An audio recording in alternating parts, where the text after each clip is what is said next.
Pericles and Athens by A.R. Byrne.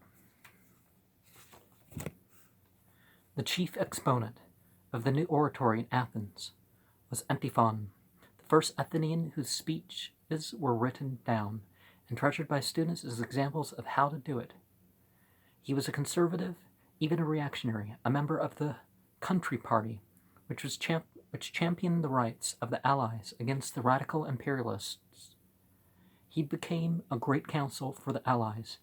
A speech survives, which he wrote for delivery by a young man, Amo Tiene, accused of the murder of an Athenian. We hear the names of others on the tribute of Samothrace,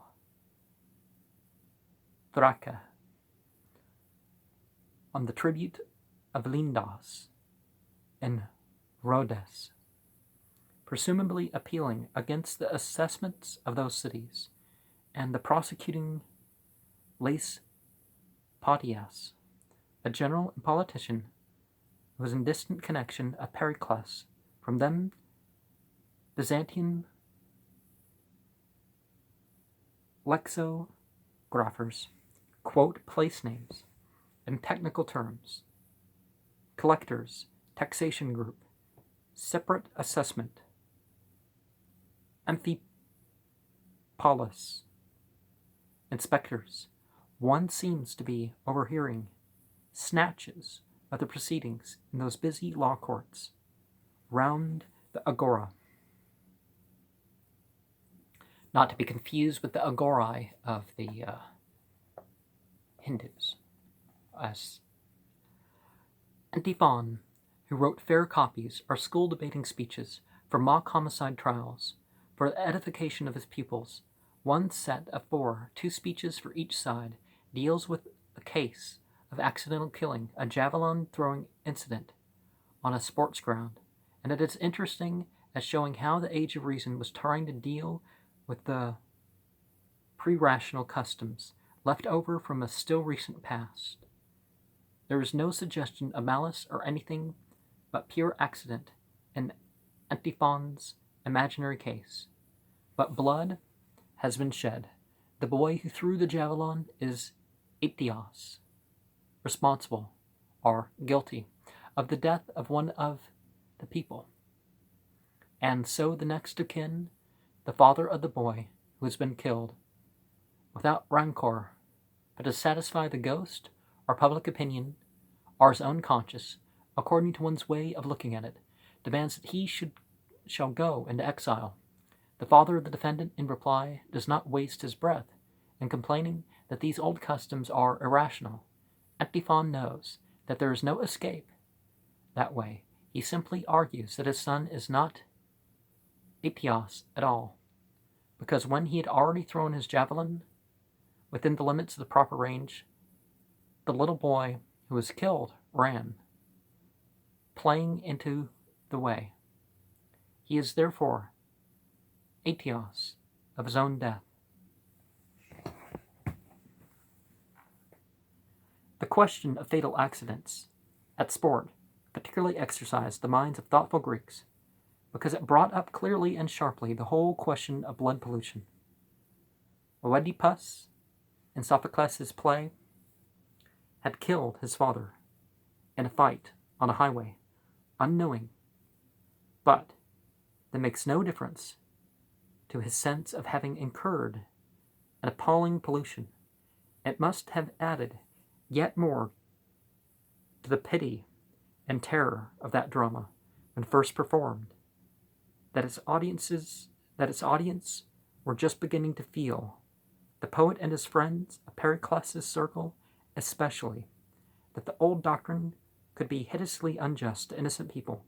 We hear of another famous debate on a javelin accident, in which the participants were the famous sophist Protagoras and Pericles himself.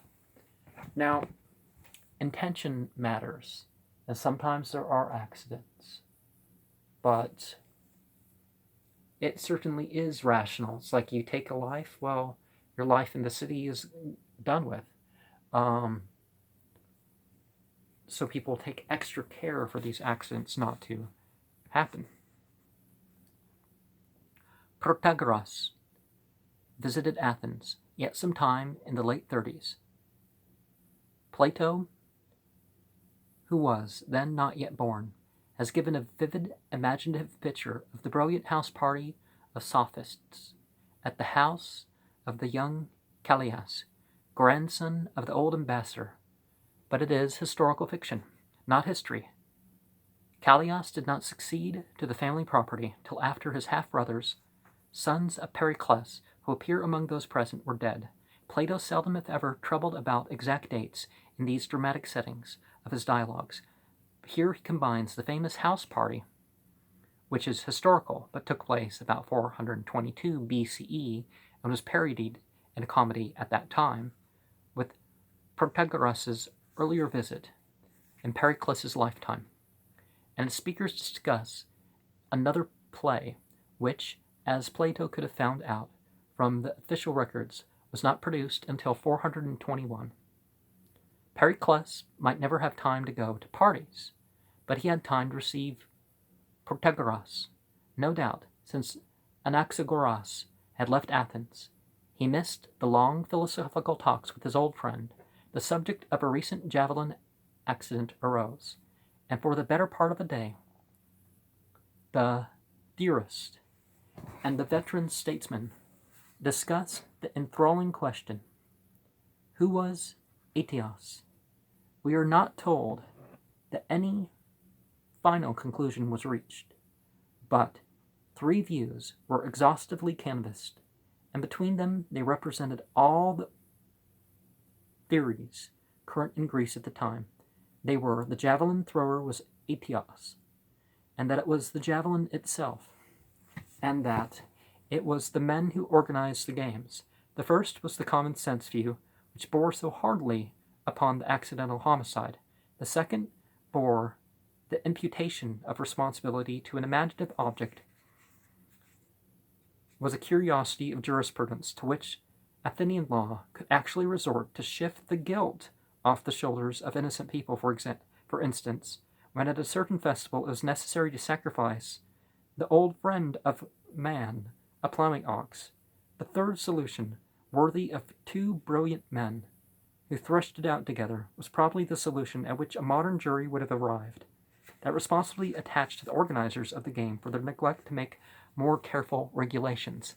And wouldn't it be interesting to have a running of the bulls just so that the bull would be worthy of the death penalty? Sometimes sophistic arguments in which Pericles found himself involved were not quite so congenial. Could you tell me exactly how you would define law? Alcibiades asked him one day. Certainly, said Pericles, glad to have his skittish young ward asking such a suitable question, because I do not want to know, went on the boy, his beautiful face aglow with innocence, because one keeps hearing people being praised for being law-abiding, and one can't deserve that praise when one isn't sure what law is, can one? Alcibiades had evidently been talking to Socrates, who was always keen on definitions. I don't know how to say Socrates. I'll focus on. Well, said Pericles, that's not a very difficult question. Everything is law. That has been voted by the people in Parliament assembled, prescribing or forbidding any class of actions. But supposing that is not the whole people that votes, but a minority, as in an oligarchy, is that still law? Yes, everything is called law. It is enacted by an established government. But if a despot makes enactments for the citizens of a state, is that called law? This was getting a bit awkward. However, Pericles answered, yes, if he is the government. But Pericles asks Alcibiades.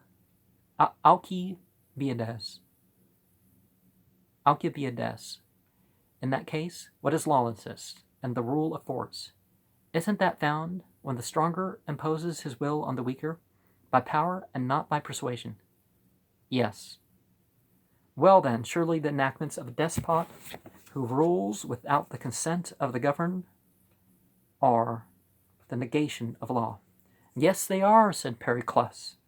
I withdraw what I said before about a despot's commands being law. And I guess I have to make that into a third.